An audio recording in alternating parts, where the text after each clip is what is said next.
Hey guys, in this video I wanted to share with you a few ways that I use the Cricut Joy and my other Cricut machines to kind of organize the space a little bit. I know as a mom of four, it gets kind of crazy in this space, and so sometimes you just need to have containers that are labeled so that you know where things should go. So I'm going to go ahead and kind of show you guys what I did with the Cricut machine and kind of show you basically how I've organized everything so that you guys can know what the best method is to organize your play space. So stay tuned. I spent about 2 hours now just organizing the space along with my kids, and so what I want to share with you guys is the things I've learned in terms of having a play space for kids that is not only like organized but also a place where they can actually have fun and play. So what I have here are two IKEA Kallax units that I bought a while back, and so we turned it like on the side, and it's two of them connected together. They actually don't have one that goes all the way across. I used to actually have the Billy bookcases, but now those are stored downstairs for my YouTube studio, but those worked okay, but I feel like these work a lot better. I got all of these containers from the Container Store, and they work super well because you see how like I have all different versions. I have this, it's a shoebox basically. I have the shoebox version, I have this accessory box, and then there's also a bigger box that you can see there for scrapbook paper, and they all fit perfectly well and uses up all the space on the Kallax unit. So I made these labels using the Cricut Joy. The Cricut Joy is absolutely wonderful if you're just trying to make quick labels or quick pieces of art really easily. It's portable, you can take it upstairs, downstairs. I have the Cricut Explorer Air 2 up here. My little kids actually use the Cricut Explorer Air 2 for their craft projects. They're in about 3rd and 4th grade, so it's absolutely wonderful having that machine here for them to use. And I have the Cricut Maker downstairs. Now, if you're looking for your first Cricut machine, the Cricut Joy is absolutely joy to use. I'm not even kidding, because it just allows you to be portable, and if you're not going to be getting into, or you don't know whether or not you're going to be getting into crafting a lot, this is a great first step if you're getting into like craft cutting and all that good stuff. So what I did was I actually created these labels, and so the way that labels work with the Cricut Joy is you actually have to buy smart labels that are writable. That's really important because I made the mistake of buying non-writable vinyl, and writable vinyl allows you to actually write with writable vinyl actually lets you write with these Cricut Joy pens, and it won't smear. If you buy the regular vinyl, it will definitely smear. Don't make the mistake of buying non-writable vinyl.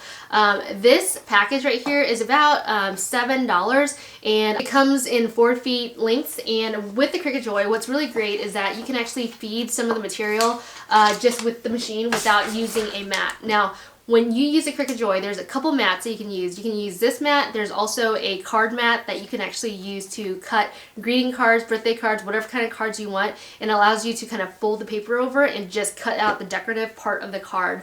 But what's great is that they have material like this where you can actually feed it into the machine and it'll cut directly without a mat. So that's what's great about the Cricut Joy. Now, what I did for all of these labels is I literally drew in what they call their design space. So design space is their software. I drew a square and then put another square, made this drawable, made this part cuttable, and then wrote in the letters. I'm using American typewriter as the font, and it's been wonderful. I kind of spouted out 3 names of machines that Cricut has, but they also have a software that goes with all 3 of the machines called Design Space. And in Design Space, you actually cut out these labels. So you design it there and then you send it to the machine to cut. Now, this is a very, very simple design, but you can get more intricate. I'm very simple, and I like to keep things just kind of just clean and everything looking cohesive. So I'm going to show you exactly what I did. I got this, I believe at Michael's, and it is a chipboard. Now, you can actually cut chipboard with the Cricut Maker. So just FYI, if you wanted to make this at home, you could definitely do that, but I thought it was easier for me to just buy it with that black color on top of it. And what I did was I created a label that had a more decorative design, and the pattern I actually got off of Design Space, which is really, really great. And all I did was I put letters on it, and then I put it on there, and I put some twine.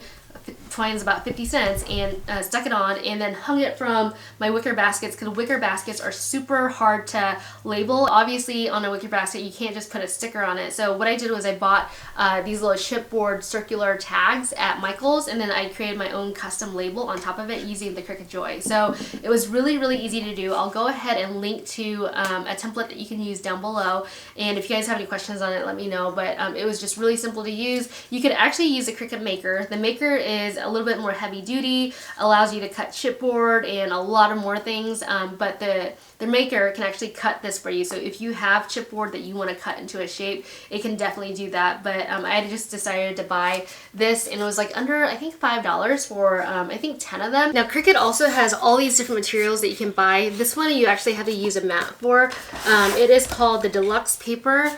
Adhesive backed. So imagine you have scrapbook paper that you want to make as an entire adhesive. This is what that's for. And so what I did was I used this to create 1, 2, 3, 4, or I could have done A, B, C, D on these like clear jars that I had, because I didn't necessarily want to label them because I don't know what I'm going to have in those containers.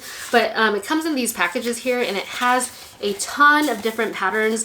You can buy different patterns online as well from Cricut, so it's really great. And it's actually really heavy duty. It's almost like cardstock, but with an adhesive on it. So they have all sorts of different colors.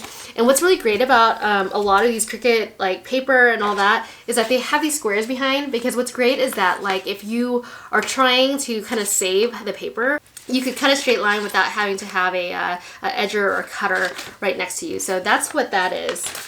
And the Cricut Joy, I know this gets expensive, but the Cricut Joy also has all of these accessories in terms of pens, different colors, metallics, gels, just regular pens, even markers that you can use with the machine. You can't use Cricut Joy pens with the Cricut Maker and the Cricut Explorer Air 2 pens, because those pens are a little bit thinner. These are a little bit fatter to fit the Cricut Joy. So if you want to use the Cricut Joy pens, you have to get Cricut Joy pens specifically for them.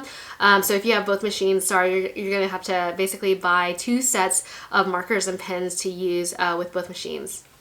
What's really great about this thing that I got from IKEA is that we actually put it up, and then the kids just started putting their artwork on it. My little girl is obsessed with stickers, and so it's better than throwing them away right away. Just having a place where they can put their artwork is really, really awesome. And then we also got these boards right here.